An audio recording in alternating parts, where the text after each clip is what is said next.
যে যেমন ব্যবহার করবে তার সেই ব্যবহারের সৃষ্টিকর্তা যদি যোগ্যতা দান করে, অবশ্যই আমি তার সেই ব্যবহারের যোগ্য জবাব দিব।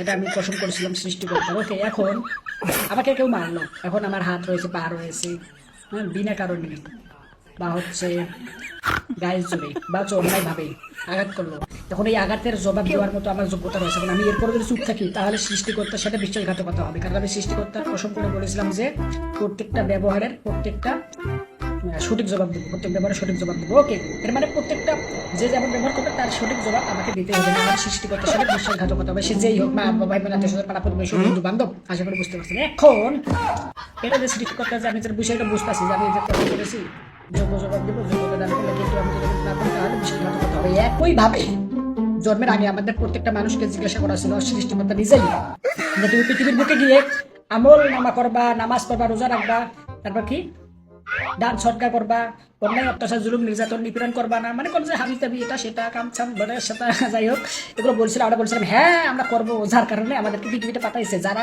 না বলছে তাদেরকে কিন্তু পাঠায়নি, আমি এটা হাদিসে শুনছি ওয়াজের মাধ্যমে।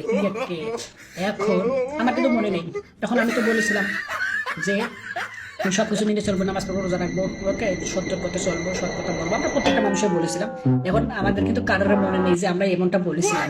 ওকে, এখন বিষয়টা হলো কি, এখন আমরা যে বলেছিলাম যে হ্যাঁ করবো, কিন্তু এখন এসে যে করতেছি না, পৃথিবীর বুকে অবস্থান নিচ্ছি, এখন আমরা কিন্তু এইসব মানতেছি না, মানে করতেছি না।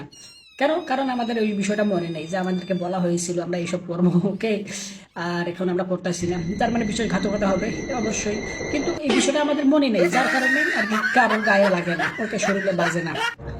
ওকে, আবার এই বিষয়টা হচ্ছে কি রকম দেখেন, আপনার কাছে ধরেন তো একজন ব্যক্তি 500 টাকা চাই, আপনি বলেন যে মাসে শেষে আমি দিব আপনাকে টাকা, ওকে, 500 টাকা।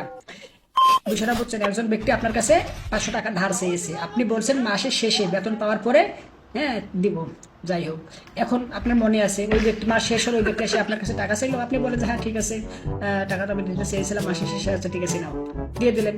এখন যদি একটা ব্যক্তি এসে এমনটা বলে যে আপনি আমাকে 500 টাকা দিতে চেয়েছিলেন, হ্যাঁ তো দেন, মাসের শেষে দিবেন বলছিলেন, এখন দেখা গেল আপনি এমন কথা বলেননি, কিন্তু মানে বলেননি, আপনার এমনটা মনে নাই, কারণ আপনি এমনটা বলছেন মনে হচ্ছে না, তাহলে কি মনে হবে যে ওই ব্যক্তি মনে হচ্ছে আমাকে ভুগি বুঝাই আমার কাছে টাকা নিতে চাচ্ছে, টাকা খাইতে চাচ্ছে, এমনটাই মনে হবে, কারণ এমনটা আপনি যে টাকা 500 টাকা দিতেছিলেন সেটা তো আপনার মনে নেই, যার কারণে মনে হচ্ছে এই মনে হয় ভুগি বুঝাই ভুল জানি বুঝাই আমার কাছে টাকা খাইতে চাইতেছে, আমার একটি বাস দেওয়ার চেষ্টা করতেছে, বা আচ্ছা আমাকে বকছে তো বানাইবো আর কি, এরকম ভাবতেছে।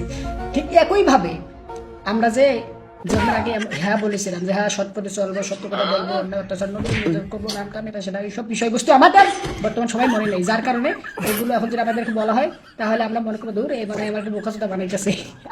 কথাটা ভাইবে দেখে না, খুব অনেকটা সেন্সিটিভ বিষয়।